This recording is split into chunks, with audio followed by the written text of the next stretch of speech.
Ash Wednesday will be observed this week, ushering in the season of Lent throughout the Universal Church. The season of Lent is reflective of Jesus' 40 days in the wilderness ahead of his crucifixion and death.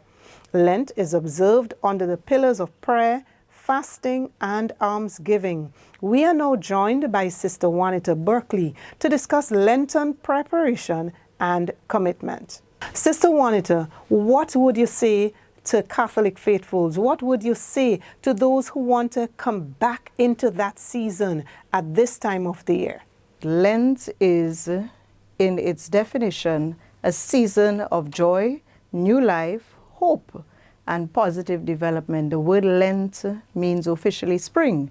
And we know, if we are overseas in those countries with 4 seasons, that Lent is a beautiful season. Lovely flowers, new growth, new life. And Lent is what we look forward to in one sense as Christians in order to help us to grow and become closer to our beloved Lord. Now, it's an invitation from the Lord. The church gives it to us for us to say yes to coming closer to him who calls us to draw near to his heart. I would recommend for Lent, speaking from my own journey and my own wanting to have faithful and fruitful Lents, that we make a plan. We plan. What is it I would like to improve on or develop during Lent? Yes, I might eat less chocolates. Yes, I might drink less of the soda that I like. But the important thing is, how can I pray more? How can I fast more? Or how can I give more alms? What advice would you give the church in terms of sticking with the plan? How can they prepare and stick with the plan? That's a very good question. And it's as in any primary school, you know the primary school age, it's like keeping a child focused and on task. As human beings, we tend to get distracted. It's normal, it's natural. What we should refrain from doing is getting depressed, giving up, or throwing in the towel. I haven't been able to keep up to this, therefore what's the point? Let me go back and do what I was doing before. No. By God's grace, by prayer and asking God for that strength, and refocusing by having reminders around your house, on your mirror, in your room, near your bed, what it is you plan to do for Lent, what promise have you made, and try to keep that to the T. When you fail, let us be humble enough to say, Lord, today I didn't make it. Help me tomorrow. Forgive me. Give me the strength I need. Because without God's grace, we cannot do it. So it's not giving up. And it's realizing that God is the one who gives the grace for us to make that journey. We are fully aware that this is not the 60s or the 80s or the 90s.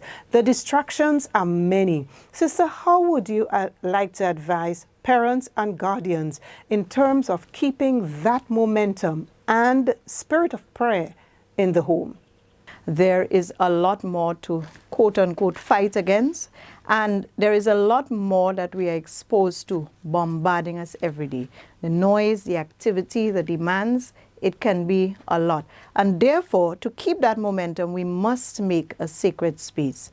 If that sacred space is early in the morning where we have to get up at 4 or 5 o'clock, or late in the night where we stay up when it gets really quiet, the children may be sleeping, and we have that moment with God to ourselves. That is where we can actually get our strength to renew ourselves, and then the next day bring the family together. Pray together as a family. Discuss what we can do for Lent. It may be the moment where you can bring your children together. Everyone comes home, homework is done, different times of work. There is an hour or 15 minutes we can use. Let's pray together. If even it's the Our Father prayer, and we say, what are we doing for Lent? How can we become better?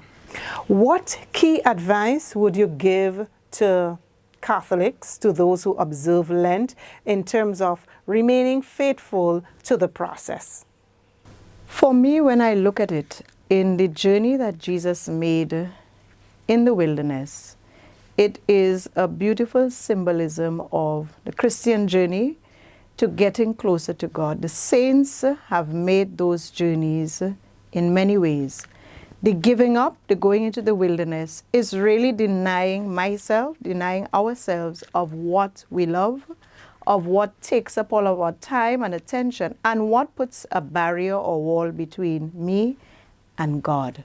So when I compare that journey to Jesus going into the wilderness, not giving in to his emotions and feelings of hunger, the human desire for power, and other emotions, I realize that this journey really is a powerful and spiritual one. If I go on that journey seriously and with strength and with determination and with God at my side.